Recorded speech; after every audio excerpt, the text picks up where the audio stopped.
এই মাহফিলে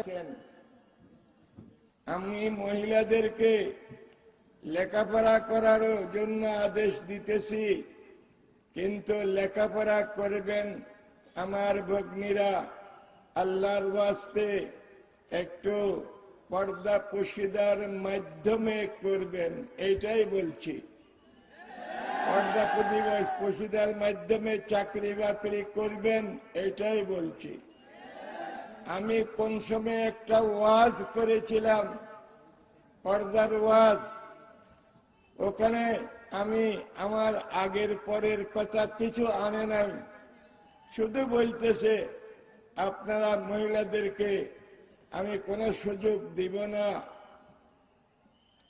এটা একেবারে মিথ্যা কথা, ভুয়া কথা, একেবারে মিথ্যা কথা, ভুয়া কথা। আমি মহিলাদেরকে রানীর সাথে তুলনা দিয়েছি, রানী রানী।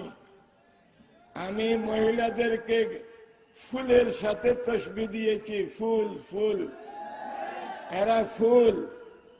শুধু একথা বলেছিলাম, ফুল দেখলে সবাই নাকে লাগাইতে চায়, ফুল দেখলে সবাই কি করতে চায়, নাকে লাগাইতে চায়, তার ঘ্রাণ নিতে চায়। যে সেই জন্য তাদেরকে বলছি, তোমরা উলঙ্গ অবস্থায় এদিক সেদিক ঘুরাফেরা করবেন না, এদিক সেদিক ঘুরাফেরা করবেন না। এই কথা বুঝে নাই, সরকারও বুঝে নেই, সরকারের মন্ত্রী এটা এরাও বুঝে নেই আমার কথা।